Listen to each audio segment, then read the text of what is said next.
Bismillahirrahmanirrahim. Alhamdulillah wassalatu wassalamu ala sayyidina Rasulillah. Amma ba'du. Banyak orang berbicara tentang Al-Hallaj di zaman dulu, kalau versi Nusantaranya adalah Syekh Siti Jenar. Namanya agak sedikit menggelikan karena laki-laki kok disebut Siti ya. Tapi itulah sebutan dulu ya. Mungkin dulu Syekh Saidi Jenar, tapi nggak tahulah kenapa kemudian berubah. Yang dulu dikatakan nama kecilnya Lemah Abang dan segala macamnya. Ya. Syekh Siti Jenar ini dari masanya terlihat semasa dengan Syekh atau Sunan Kalijaga dan sunan-sunan yang lain. Jika di kalangan pembela syariat yang zahir, itu muncullah sosok Sunan Kalijaga, maka dari bab hakikat muncullah Syekh Siti Jenar.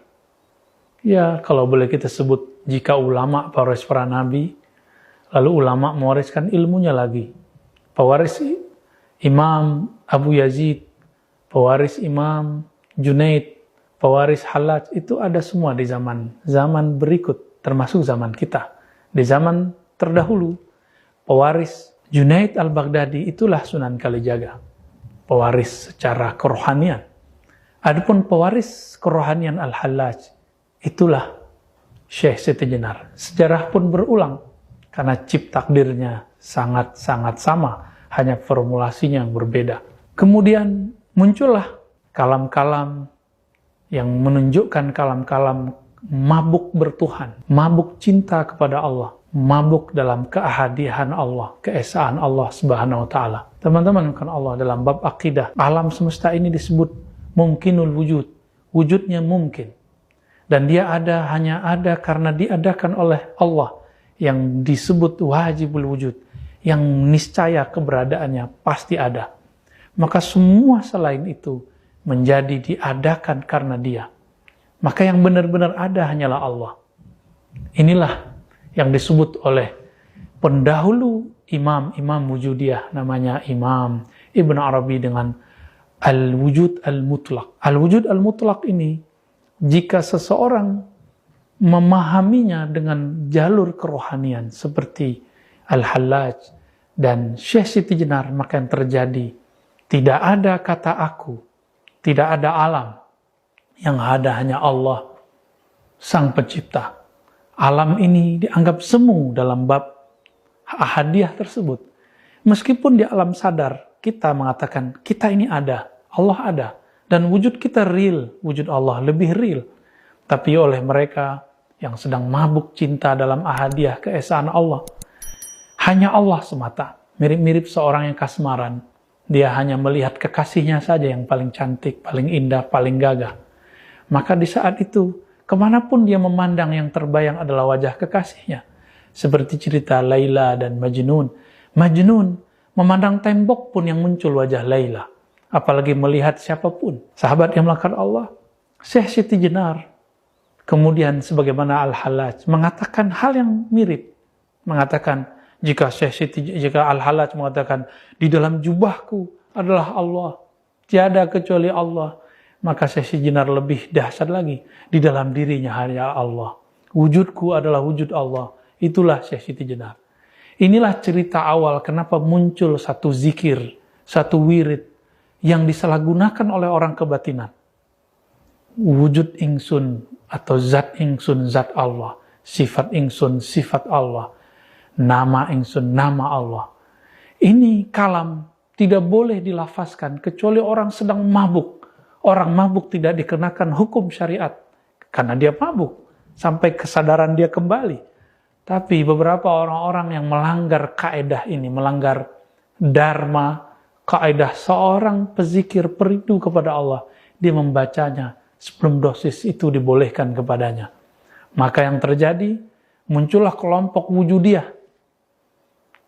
Di tahun 1400-an, 1500-an, 1600-an, 1700-an, itu kemudian terjadi pergolakan dahsyat di Nusantara. Maka muncul nanti ada Hamzah Fansuri, Syamsuddin Sumatrani, kemudian juga Nuruddin Raniri. Semuanya berbicara itu.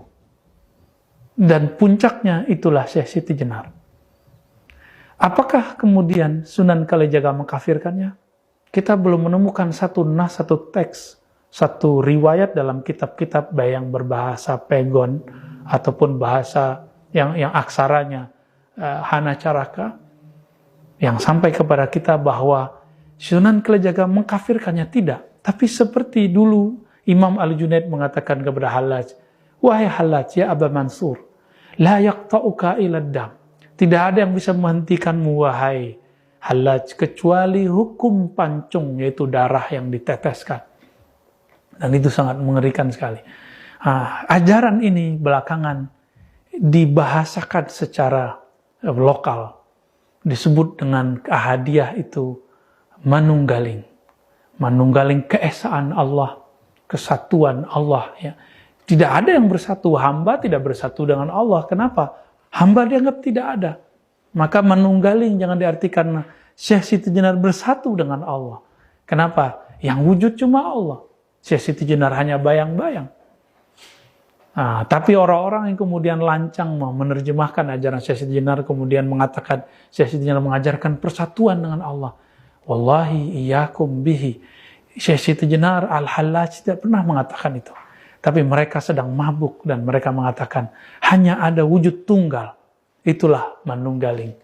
Kaulo Gusti, ketika mereka merasakan bahwa diri mereka tiada di hadapan Allah, seperti seorang guru tidak memandang dirinya punya derajat keilmuan di hadapan gurunya. Kenapa seorang Syekh Siti Jenar tidak boleh merasakan dirinya tiada di hadapan ilahi? Maka teman-teman sahabat melakukan Allah, jika Imam Bukhari dulu mengatakan, mastasghartu nafsi ila ala Ali ibn al-Madini. Aku tidak pernah merasa kecil. Aku tidak pernah merasa lebur. Kecuali di hadapan Ibnul Madini. Kenapa Syekh Siti Jenar tidak boleh mengatakan itu? Kenapa Al-Hallaj kita larang mengatakan mafi jubbati ilallah? Kan dia sedang mabuk asik dengan kekasihnya. Kita belum sampai kepada kerinduan itu. Kenapa kita salahkan orang yang merindu? Maka sahabat-sahabat yang muliakan Allah, mari berhusnuzan. Apa yang terjadi di zaman mereka, itu sunatullah. Secara hukum fikih, betul, pelakunya harus ditanya, dieksekusi.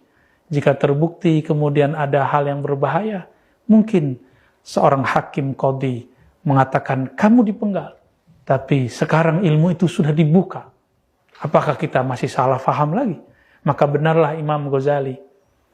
Beliau mengatakan, seandainya saya jadi hakimnya di zaman Hallaj, saya akan selamatkan Al-Hallaj. Saya akan bebaskan Al-Hallaj.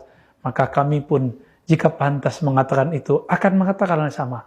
Jika di zaman itu, kami menjadi hakimnya, tentu kita akan memaklumi Al-Hallaj, memaklumi Syekh Siti Jenar. Tentu kita tidak pantas tentunya mengatakan hal itu, hanya Allah lah yang memantaskan kita. Wassalamualaikum warahmatullahi wabarakatuh. Assalamualaikum warahmatullahi wabarakatuh.